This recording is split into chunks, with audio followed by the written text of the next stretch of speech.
Bonjour et bienvenue à cette nouvelle édition d'une histoire à partager, vivre une vie fantastique.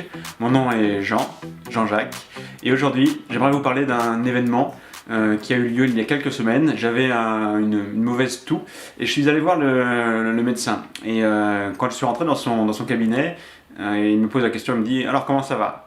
Et je lui dis bah, « Si je viens vous voir, c'est que ça va pas très bien. » Alors c'était juste une petite toux, hein, mais je voulais absolument pas que ça prenne de l'ampleur. Et donc du coup, ce que j'aime avec ce médecin, c'est qu'en fait, on parle pas seulement de la raison pour laquelle on vient, mais aussi un peu du contexte dans lequel on vit, l'environnement dans lequel on vit.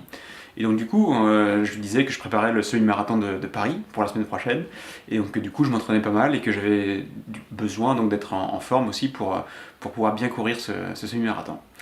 Et donc il m'ausculte, normal, voilà, mon classique, et puis il prend tous mes mesures vitales, voilà, donc la pression artérielle, niveau cardiaque, taux d'oxygénation dans le sang, tout ça. Et donc du coup il me confirme effectivement que j'avais une tension assez faible, signe effectivement d'une fatigue passagère, et il me dit « Ah mais vous avez aussi un cœur qui bat lentement ». Et je lui fais remarquer qu'on avait déjà remarqué ça la fois dernière, je pense que c'était il y a 1 an et demi quand je suis allé le voir pour, je pense, le même genre de choses. Et il me dit, je lui dis oui, j'ai un cœur qui bat à moins de 60 battements par minute au repos.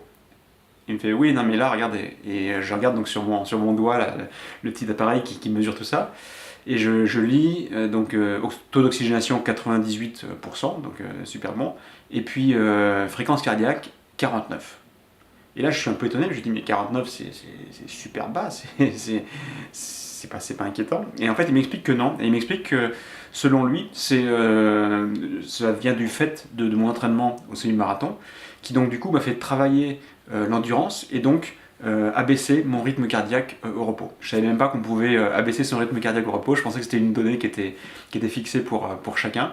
Et en fait, donc du coup, j'ai appris voilà, qu'en travaillant physiquement, on pouvait abaisser ce rythme cardiaque, signe d'un cœur qui était en meilleure forme, plus fort, et qui avait moins besoin de fournir d'efforts pour alimenter l'ensemble de mes organes en oxygène.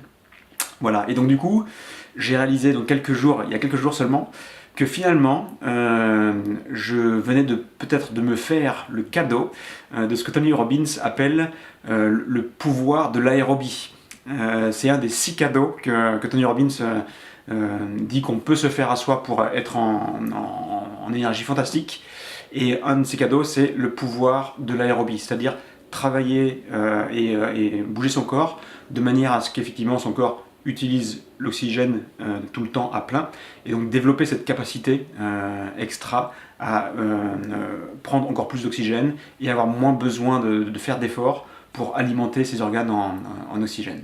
Donc voilà, donc juste pour partager ce petit moment de satisfaction, de me dire que finalement, sans m'en rendre compte, sans intention particulière, je pense que j'ai mis le doigt dans un petit engrenage, et je vais continuer dans cette voie pour m'assurer que je vais me faire le cadeau tous les jours du pouvoir de l'aérobie.